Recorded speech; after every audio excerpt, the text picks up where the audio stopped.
nti nno mubeera abenkanya gye bali. N'agamba nti idilu, mubeere benkanya newankubadde nga abantu be mulina okubeera nti nno mulamula wakati waabwe oba mwenkanya wakati waabwe balabe bammwe. Huwa aqrabu littaqwa, ekyo kye kiri okumpi n'omuntu okubeera nti abalibwa mu batya Allah subhanahu wa ta'ala.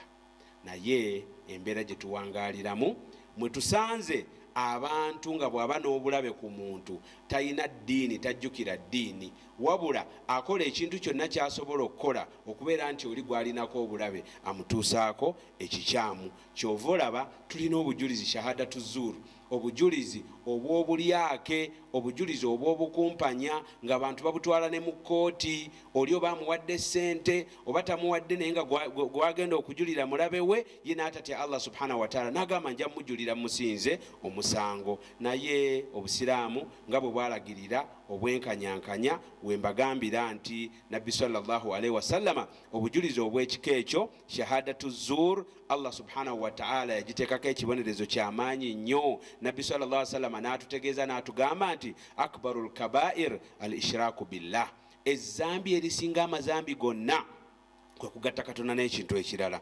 N'agamba nti wa uququl walidain, ezzambi eryokubiri kwe kujeemera abazadde ababiri. N'agamba eryokusatu n'agamba nti wa shahadatu zuur, n'obujulizi obw'obulyake, obujulizi obw'obulimba, obujulizi obw'obulyazaamaanya. Nabbi sallallahu alaihi wasallam n'akiddamu emirundi esatu n'agamba nti wa shahadatu zuur, wa shahadatu zuur.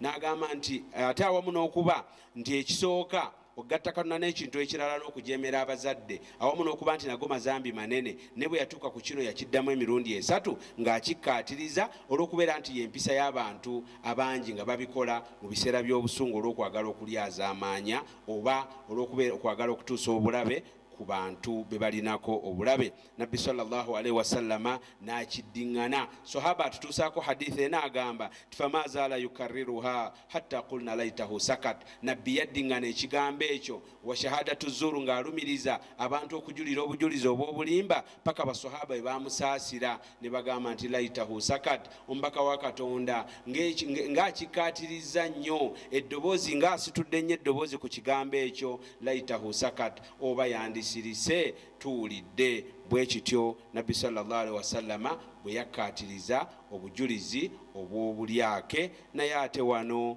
era tuddamu ne tusaasira abantu ne tugamba nti ate nga kino kibeerawo ne kubalooya, era ekyo tukikkaatiriza ku bantu balooyazi abasiraamu nti Nabbi sallallahu alaihi wasallama nga bwe yavumirira obujulizi buno obw'obulimba, ate bwe yatuuka ku balamuzi oba katuongereko ne balooya, kubanga balooya bakontributinga kinene okukyusa emisango emituufu ne bagifuula emikyamu oba emikyamu ne bagifuula emituufu. Nabbi sallallahu alaihi wasallam n'agamba nti alqudatu thalatha, abalamuzi bambika bisatu.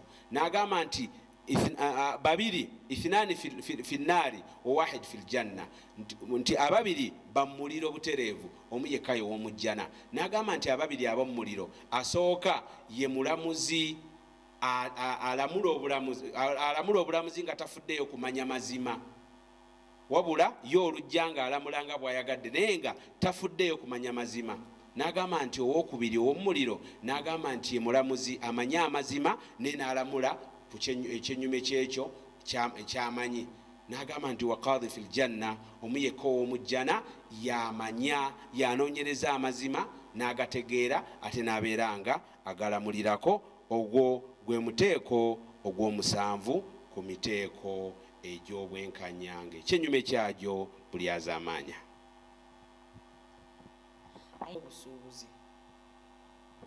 Ndowooza bannange bwe tugamba nti obusiraamu ddiini shamil, nti ddiini eyagatta neyeetooloola byonna byonna ebikwatagana ku muntu, bakujja eri wakati wo ne Katondawo, ekuleese ku bukulembeze, ekutambuzza ekutuusizza ku makaago gennyini, ekujjeeyo ekututte ku baana, ekututte ku nkolaganayo n'abalabe bo. Naye era Allah takulekedde oba obusiraamu tebukulekeredde, bukutuusizza n'okubuulirira ngeri ki gy'olina okubeeramu omwenkanya oba okweyisa mu nkolagana ya bulijjo oba ey'obusuubuzi. Allah subhanahu wa ta'ala yalagira obwenkanya mu nkolagana y'abantu bamubusuubuzi n'atuuka n'okugamba nti wailu lilmutaffifin alladhina idha ktaalu ala nnasi yastawfun wa idha kaluhum aw wazanuhum yukhsirun. N'agamba nti okubonaabona oba olusenyi ng'abamanyi abamu abavunuzi ba Qur'ani bwe bavuunula ne bagamba nti olusenyi luli mu muliro, Allah yaluteekawo nga yaluteerawo abo ababba ebipimo ababba minzaani muno najja okugulako n'omugamba nti zino kiro 2 naye nobbako grams 100.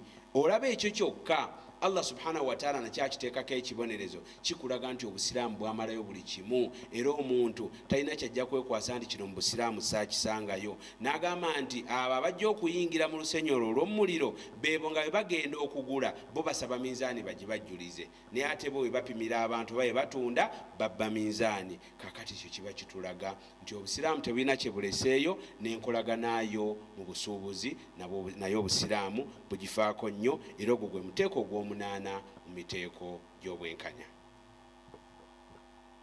Omuteeko ogw'omwenda obwenkanya ku by'obugagga by'abantu. Bwe twogera ku nsonga eno omuteeko ogw'omwenda guno obwenkanya ku by'obugagga by'abantu, abantu bangi tuyinza okyogerako ne banyiiga, naye amazima galina okubeera nti nno googerwa.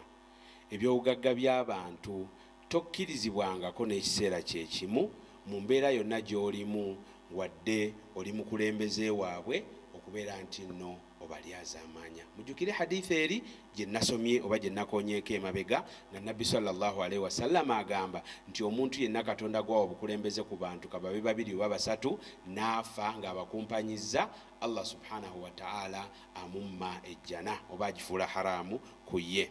Naye tuyina ebifaananyi ebibi mu kunyaga ku levels zonna. Abamu babbye amataka, abamu babbye emaali z'abannaabwe, abamu balyazaamaanya abantu, n'agaana nkolera kino n'agaana okusasula. Bw'obeera nga kale tonnatereera butereezi naye ng'olina ebbanja ewa Allah naawe olimanyi, awo osobola okubeera omuntu omugagga avunaanibwa oba alagirwa okubeera ng'ayanguyiriza omwavu paka afune. Era Nabbi sallallahu alaihi wasallama yagamba nti man yassara ala mu'siri yassara Allahu lahu fi dunya wal akhirah. Omuntu ayina bw'agondeza omuntu ayina obuzibu, Allah naye ajja mugondeza ku nsi ne ku nkomerero. Naye ate abamu bakikola mu bulyazaamaanya. Alina Nabbi sallallahu alaihi wasallam agamba nti matalul ghaniyi dhulmu, omuntu omugagga okulemera byalina n'agaana okusasula buba bulyazaamaanya. Naye abamu yenkola yaabwe. Abamu babba nga bwe mbagambye, babba maali, banyaga maali. Abantu abamu banyaga mataka. Abantu abamu bw'omuteresa ekintu mu bibi asinga Abayahudi. Allah subhanahu wa ta'ala bye yayogerako mu ngeri y'okubajerega n'agamba nti min ahli alkitabi, nti mu bantu abo abaweebwa ebitabo ng'ate bannaddiini, man inta'amanuhu bidinaari la yuaddihi ilaika illa ma dumta alaihi qaima.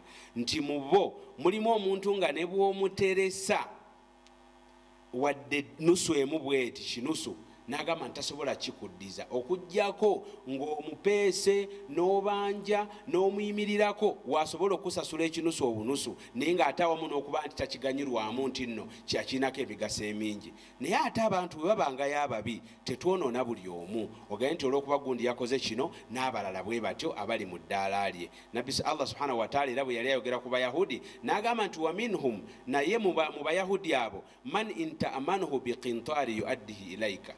من أهل الكتاب من إن تأمنه بقنطار يؤديه إليك ومنهم من إن تأمنه بدينار لا يؤديه إليك إلا ما دمت عليه قائما. الله yabateekamu emiteeko ebiri naga nti mu bantu abaweebwa ebitabo mulimu abantu nga bw'omuteresa ne bw'omuteresa obugagga katugambe nti oba zaabu eyenkanankana olusozi amukuddiza, akuuma ebitereso n'abikuddiza nga talyazaamaanyizaako wadde okendeza wadde akatono. Naga naye ate mulimu ng'oli ne bw'omuteresa ekinusu takizza okujjonga omupeese n'omuyimirirako. Naye ekyo ekindeesezza ekyo nti mukimanye nti abakyamu gye bali, naye ate kiba kikyamu okugamba nti nga gundi bwali omukyamu ate gundi alabika ali mu ddaala lye n'ogamba nti ekitegeeza bonna bakyamu.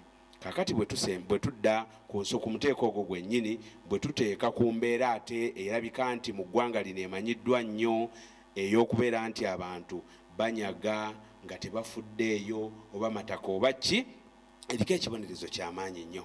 Nabbi Muhammad sallallahu alaihi wasallam yagamba nti man zalama qaida shibri min al ardi tuwiqahu min sab'i aradin, nti omuntu yenna alyazaamaanya munne, abamu mubikola ku balirwana bammwe, n'ogenda ng'obbirira ettaka, bw'oba ozimba kisaakaati n'oyingira ewooli, bw'obanga osimba luwanyi mpanyi n'oyingira, ako kokka akatono Allah subhanahu wa ta'ala yakagaana n'akateekako ekibonerezo. Nabbi sallallahu alaihi wasallam n'agamba nti omuntu alyazaamaanya munne ettaka qaida shiburi wadde katono katya kenkanankana luta, tuwiqahu yawma alqiyama min sab'i aradin, Allah subhanahu wa ta'ala ku lunaku lw'enkomerero ajja ddi kubisaamu ensi zonna omusanvu abeere nga alimusiba mu bulago. Naye abantu abamu tebafaayo, abantu abamu balyazaamaanya nga beesuuleyo gwa naggamba oba ki byonna tebimukwatako. Naye tulina ekyafaayo ku mulembe gwa Nabbi Muhammad sallallahu alaihi wasallam. Omusajja yajja, abasajja babiri bajja eri Nabbi nga bakayanira ettaka, omu ddala lyalirirye, omu teryalirirye. Omu nannyini ttaka n'abeera nti nno yabula obujulizi obumala okunnyonnyola Nabbi, kubanga kitera okusuubirwa nti omuntu abeera nga yali ku kintu oba bwe liba ttaka nga yasulawo oba yaliwo, omuntu oyo kitera okusuubirwa nti yabeera nannyini, okuggyako ng'oli omulala aleese obujulizi. Bw'atyo Nabbi sallallahu alaihi wasallama nannyini ttaka yamubuuza obujulizi nga tabulina. Omukumpanya omulyake ye yali yeetegese dda, era bwe baamubuuza n'agamba ekisooka nze ndiriko, ekirala n'atandika okunnyonnyola. Nabbi sallallahu alaihi wasallama n'alamula nti lirye. Nabbi sallallahu alaihi wasallama naye bwe baali bagenda n'abalumiriza n'abagamba nti innama ana basharu mithlukum, nti nze ndi muntu nga mmwe, era bwe mba namula okusinziira ku bujulizi bwe mumpadde. Naye omuntu ajja n'ampa obujulizi ne businga ku bwa munne ng'obwe bukakasa nti ekintu kikye, nja kukimuwa. Naye bwe nkimuwa ng'amanyi si kikye, akizze kubanga sekikifuula halaali wabula kiba haraamu, era Allah subhanahu wa ta'ala ajja kubeera nti amuvunaana ku lunaku lw'enkomerero. Abantu abo, ono yali omulyazaamaanya w'ettaka, yayinako ku ddiini, nadda ewa Nabbi sallallahu alaihi wasallama n'amugamba nti dde Katonda ettaka lirye, awamu n'okubanga Allah yali Nabbi sallallahu alaihi wasallama yali amaze okulira mu lirooli eyali asinze okunnyonnyola. Ogwo gwe muteeko ogw'omwenda mu miteeko gye twogeddeko egy'obwenkanya. Omuteeko ogw'ekkumi obwenkanya eri abantu bonna mu mbeera zonna. Omuteeko ogwo nga egisoose nagyo bwe kibadde, nagwo gwongera okulaga obulungi bw'obusiraamu nti omuntu okakasibwako okubeera omwenkanya eri abantu mu mbeera zonna. Bwe tuba twogera mu mbeera zonna tutegeeza nti si kubeera mwenkanya bw'obeera ng'oli musanyufu, bw'oba oli munyiivu obeere mulyazaamaanya. Si kubeera mwenkanya eri gw'oyagala, gw'otamwa obeere mulyazaamaanya. Kale obusiraamu bwe butwe bulagira nti okubeera n'omutawana ku muntu oba okubeera nti omutamwa oba si mukwano gwo tekikukkiriza kubeera nti omulyazaamaanya.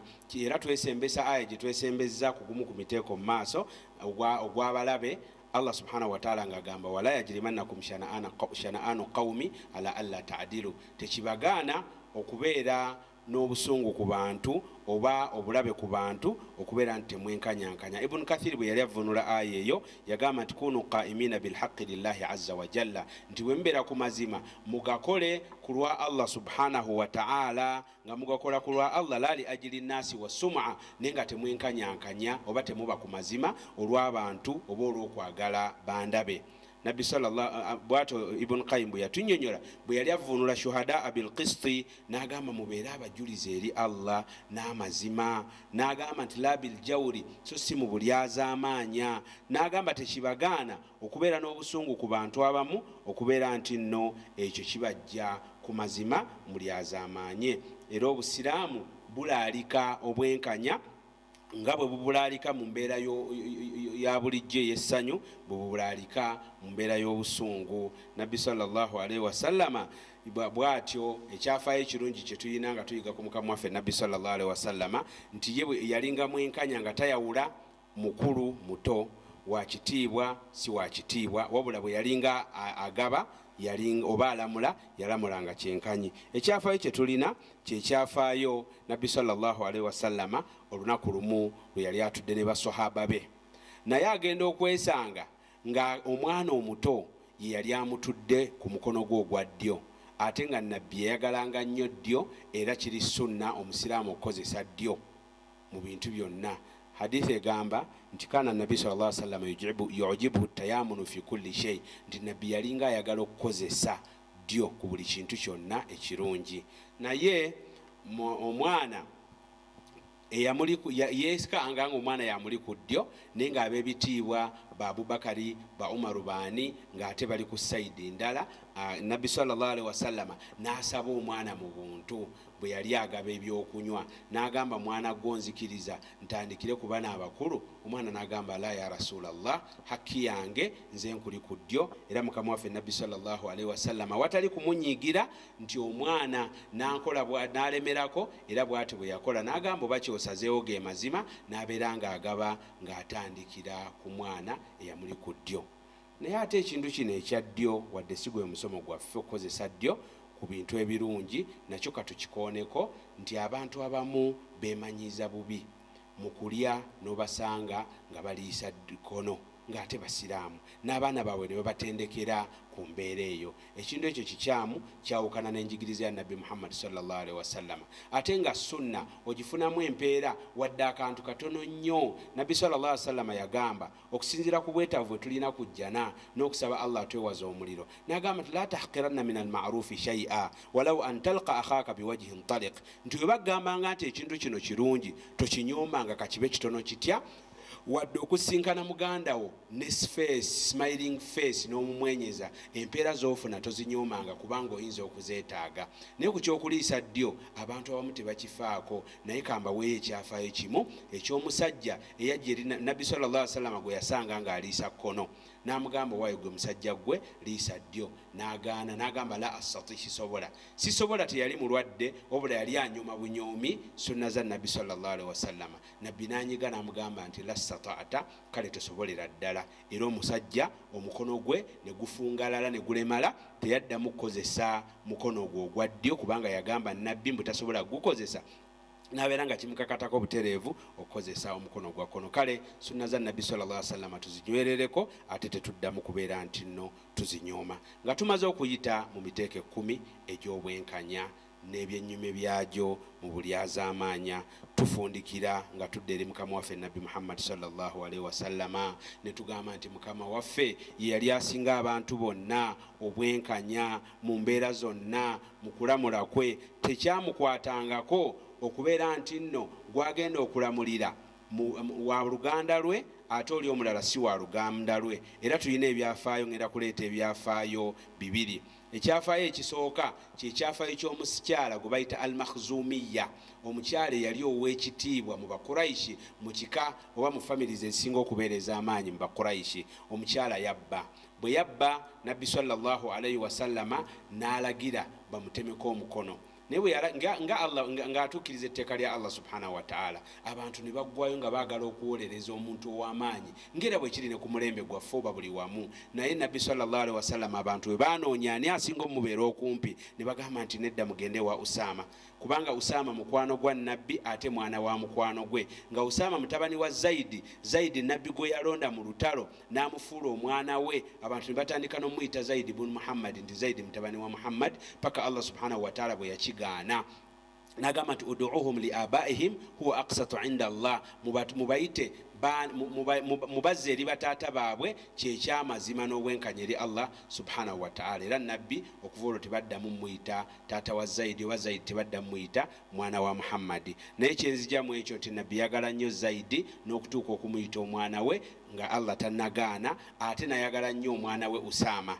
Naye abantu bwe baanoonya awolereza mu maaso ga nabbi sallallahu alaihi wasallam baleeta Usama ne bamuleeta ewa nabbi okuwolereza. N'agamba nabbi nti ono omukyala wa kitiibwa nnyo, wandibadde omukendereza ku kibonerezo. Ne mukama waffe sallallahu alaihi wasallam yanyiiga Usama ne yejjusa n'agamba nti singa namanya sandigenze mu maaso ga nabbi sallallahu alaihi wasallam mu mbeera eyandabisa mu kifaananyi kisinga okuba ekibi mu maaso ga nabbi sallallahu alaihi wasallam. Nabbi mu busungu obw'ekitalo yamugamba nti ya Usama, owaigwe Usama, atashfa'u fi haddi min hududillah, gwoyinza okuwolereza ekibonerezo kya Allah subhanahu wa ta'ala kibeere nga kivaawo. Usama yakwatibwa ensonyi ne yeegomba okubeera nti nno teyajja maaso ga nabbi sallallahu alaihi wasallama kuwolereza muntu mukyamu. Nabbi bwe yamala n'ayimuka n'abuulira basahaba be ekintu kyo ekirina okubeera ekyokubuulirira eri buli bakkiriza. Nabbi sallallahu alaihi wasallama n'agamba nti إنما أهلك الذين من قبلكم أنهم كانوا إذا سرق فيهم الشريف تركوه. Ntiteri kyazikiriza bantu babasookawo okujjako okubeera nti bwe yabbanga ow'ekitiibwa nga bamuleka. Wa idha saraka fihim adh-dha'if aqamu alayhi al-hadd. Nti naye omunafu bwe yabbanga nga ye gwe bateekako ekibonerezo kya Allah subhanahu wa ta'ala kubanga talina mumanyi ani anaamuwolereza. Nabbi sallallahu alaihi wasallama kwe kulaga ekiragira ddala nti obusiraamu tebuliimu ekyo, n'agamba nti wa aimullah, mbalayirira Katonda, law anna Fatimata binti Muhammadi sarakat laqata'tu yadaha. Muve ku kino nti nno Zainabu al-Makhzumiya nti yali mukyala wa kitiibwa, nti era bazze omuwolereza kubanga famire y'amaanyi y'Abakuraishi, ne muwala wange yennyini Fatima, omu ku bantu bensinga okwagala mu nsi, singa yabbye nandibadde naye mutemako omukono. Era ekyo kyafuuka ekyokuyiga eri ekibiina kya Nabbi Muhammad sallallahu alaihi wasallam n'okulaga obwenkanya bw'obusiraamu nti tebutunuulira nti ono andi kumpi, ono wa luganda lwange, ono mwana wange, kasita amazima gabaawo. Era bw'oba oyagala okumanya obwenkanya bw'obusiraamu beera nga osoma ekyafaayo kya Tu'ma bin Ubayriqi al-Ansari. Tu'ma oyo Nabbi sallallahu alaihi wasallama ekyafaayo kye Allah yamussaako ne aya mu Qur'ani. Bwe Tu'ma yabba yali musajja, yali omu ku basahaba ba Nabbi sallallahu alaihi wasallama ba Ansari abaatasa Nabbi sallallahu alaihi wasallam. Ne bwe yabba, era ekyo kitulaga nti obusiraamu wadde oli wa ddiini ndala tomulyaza amaanya. Tu'ma bwe yabba, kaakati yabba engabo gye bayita ddiro zino zibakozesa mu lutalo. Bwe yagibba ne baginoonya ne bagizuula ewuwe. Bwe bagizuula ewuwe n'atya okuswala, n'agenda n'agitwala ew'Omuyahudi.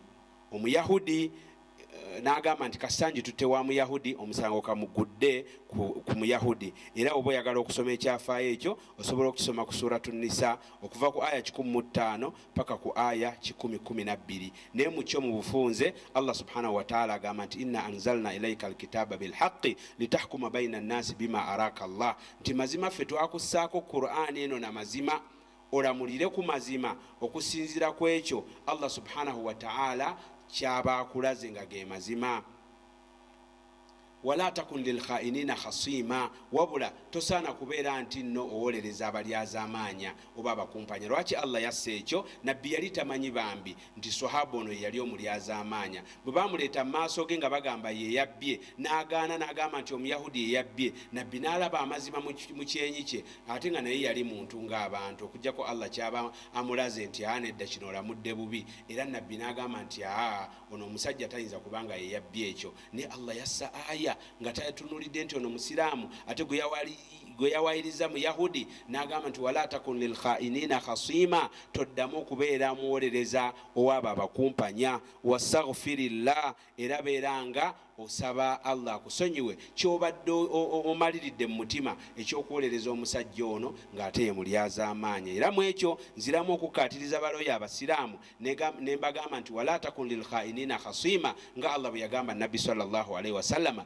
nammwe temugezangako okubeera abawolereza abaabo ababakumpanya oba abantu ababakumpanya. Allah yawunzika aya eno ekyafaayo kino n'agamba nti ha antum haulai jadaltum anhum fi lhayati dunya, bwemubeera nga muvuddeyo okuwolereza abantu abakyamu ku lunaku lw'enkomerero, faman yujadilu llah anhum yauma alqiyama, ani alibawolereza maaso ga Allah subhanahu wa ta'ala ku lunaku lw'enkomerero. Kibi nnyo era balooya n'abalamuzi mubeerenga mukwata etteeka eryo nti bw'obeera ng'oyisizza omuntu omukyamu n'omusingisa omusango n'agusinga olw'okuba omuyinako oluganda oba omukwano, looyo owolereza omukyamu n'asinga omusango ku lunaku lw'enkomerero, faman yujadilu llah anhum yauma alqiyama, olisobola okuyimirira mu maaso ga Allah obeerenga onyweza kyewakola ku nsi, obeerenga owolereza mu bukyamu bwewawolerezaamu ku nsi ng'ate okimanyi ti omuntu gwewawolereza oba gwewalamulira yali mukyamu.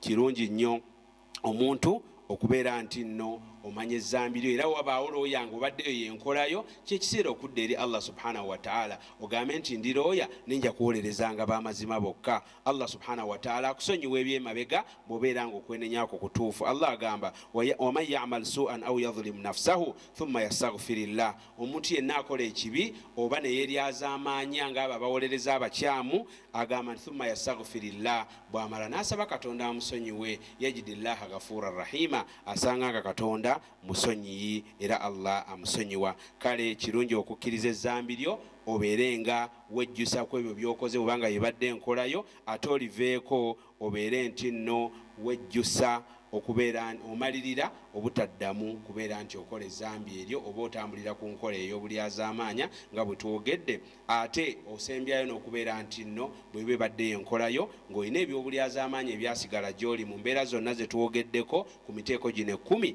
zaayo kyewalyazaamaanya bwe kibeera nga bbanja lya mwana Adamu, bwe libeera nga bbanja lya Allah subhanahu wa ta'ala, beera nga okola ebyo bye tukugambye nti nno kkiriza ezzambi, wejjuse obeere nga omaliriro divaako, ate obeere nga wenenya eri Allah subhanahu wa ta'ala okwenenya okutuufu. Awo tugamba oli ayinza okugamba abalyazaamaanya nakuwa excuses nolabira ddala nga ye mutuufu, naye tugamba buli omu yeemanyi, bali linsanu ala nafsihi basira walau alqa ma'adhira, ne bwewanga excuses ezenkana zitya gw'omanye ekituufu ekiri ku mutima gwo, Allah yakubala okusinziira oba akulamula okusinziira ku kituufu kyamanyi ekiri mu mutima gwo. Iyaka ani wasma ya jari, twogera ebintu bwe bityo abantu ne mutandika okuvunula balayika bagamba gundi leero ali ku gundi, naye oba waliwo gwe tugambye ng'olaba gwe kikutte, gwe naawe weefeeko, oli kimukwatako naawe kikwatako.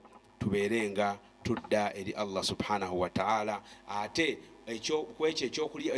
ekyokuwolereza abakyamu bannange tukyewalire ddala, kubanga tulina ekyafaayo Allah ekyensembyayo nakyo Allah subhanahu wa ta'ala ng'awooninga mukama waffe Nabbi Muhammad sallallahu alaihi wasallama. Ate nga kyeyakola bambi yali tasuubira mbu kyali kibi ekituusa okubeera nti nno Allah amunenya oba okubeera nti nno atuuka okubeera nti assa aya mu mbeera eyo. Nabbi sallallahu alaihi wasallama yalinga awolereza taatawe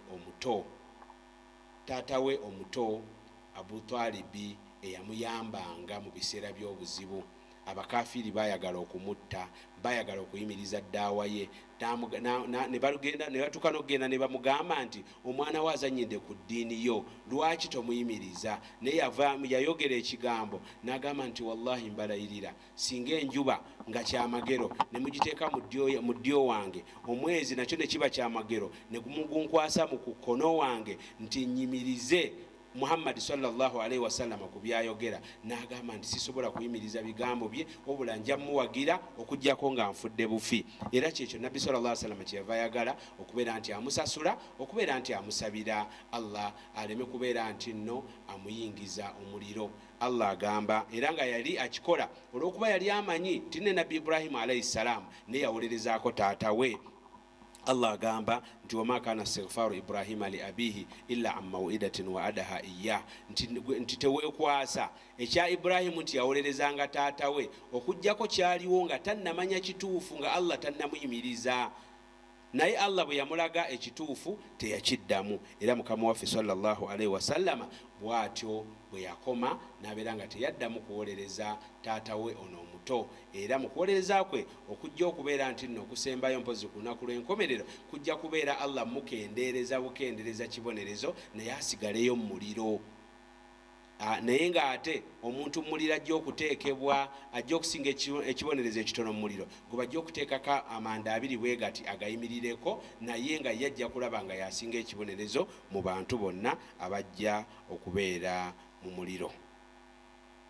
Naye tufundikira nga tukubiriza nti bannange buli amanyi omulyaza amaanya waali, bw'oba osobola mutuukirire omubuulirire, bw'oba tosobola musindikire asobole okubeera nti nno amubuulirira, ne tuleme kubeera nga tubikkirira abalyaza amaanya. Abantu bangi bagamba nti man satara muslima satarahu llahu yauma alqiyama, nti omuntu bw'abikkirira omusiraamu Katonda amuba omukkiriza Katonda amubikkirira ku lunaku lw'enkomerero. Hadithi ntuufu mukama waffe nabbi sallallahu alaihi wasallam bwe yagamba, era okubikkirira kusabibwa mu ddiini, naye kubeera ku bintu nga tebiyinza ate kuvaako kubeera nti abantu bayinza okubeera nti bakifuula ekyokulabirako, oli kimwangwire nti nga gundi yakikoze nange kanti gundi yali azamanyiza nange kandi azamanye. Ne mu mbeera endala buno obumogo bw'abantu osaana okubeera nti nno omuntu omubikkirira Allah subhanahu wa ta'ala naye abeerenga akubikkirira ku lunaku lw'enkomerero. Tulagire bannaffe okukola ebirungi, tubagaana okukola ebibi. Nabbi Allah subhanahu wa ta'ala bwe yali atunyumiza ku baana Adamu ku bani Israila agamba nti lu'ina alladhina kafaru min bani Israil, nti abo abakafiri bakolimirwa mu baana ba Isirairi ku mirembe gyonna, naye ng'ekyabakolimirwa agamba nti kanu la yatanahawna an munkarin faaluhu, balinga bali we bakola ebibi abalala bakuba bukubi mu ngalo ne banyumirwa, ng'oli tasobola kuvaayo n'agamba omuntu nti ekyo kibi kiveeko. Mukama waffe nabbi Muhammad sallallahu alaihi wasallama era naye n'atugaana okubeera nti nno tubikkirira abakyamu mu mbeera eyinza okuviirako obukyamu bwabwe okubuna oba okuleeta emitawaana egisukkiridde oba obwononefu obusukkiridde. Nabbi sallallahu alaihi wasallama n'asumiza ekyafaayo eky'abantu abaali mu lyato kyemumanyi obulungi, ng'abasajja abantu balinnya mu lyato, bwe balinnya mu lyato buli omu n'agabana ekifo wagenda okutuula. Naye nabbi sallallahu alaihi wasallam atunyumiza n'agamba nti ono yali omu ku bo bwe yayagala amazzi n'agamba nti nze ngenda kubomola wano wendi amazzi nemekkowa kuyita waggulu nti nno nzijayo mazzi nsena mazzi, wabula wano wendi wengenda okubomola gave wansi saagala kkoowa. Nabbi sallallahu alaihi wasallam agamba nti baali bagezi ne bamukwata ku mukono ne bamugaana n'awona ne bawona nabo, naye singa bamuleka nti kubanga kino kifo kye akole kyayagala, mbadde ye mukulu mbadde ki, agamba nti nno ekikolwa ekyo kyandivuddeko okubeera nti azikirira, nabo ne bazikirira. Nsaba Allah subhanahu wa ta'ala ow'ekitiibwa abeere ng'olubeerera, atunywereza ku mazima, atuwe okwekwata ku mazima, tubeere nga tuwewala ebibonerezo n'ebibi ebiyinza okuva mu bulyazaamaanya ku nsi nga tuyinza obifuna ku nkomerero, waliyadhu billah. Nabbi Muhammad sallallahu alaihi wasallama bwe yali ayogera ku muntu ku lunaku lw'enkomerero gwe bayita muflis, yagamba nti atadhiruna manil muflis, mumanyi omuntu ku lunaku lw'enkomerero oba omwavulunkupe? Buli omu n'alowooza man la dirhama lahu wala dinar, omwavulunkupe ye muntu atalina dirhamu oba dinaari, atalina 10 oba atalina sente. Nabbi sallallahu alaihi wasallam n'agaana edda, omuntu gwe bayita omwavulunkupe ku lunaku lw'enkomerero ye muntu ajja okujja ku maaso ga Allah subhanahu wa ta'ala ng'alina esswala nnyingi yalinga asaala, nga yasiibanga n'atoola ne zaka, naye ajja mu maaso ga Allah subhanahu wa ta'ala ng'alina emisango ku banne. Qadhafa hadha, shatama hadha, yavuma ono n'akasuukirira ono nti gundi mwenzi ku kyatalinako bujulizi, n'alyazaamaanyi ono, n'alya emaali y'oli, oli yayiwa musaayi gw'oli, kwegamba n'abe yakuba oli, kwegamba alina emisango ku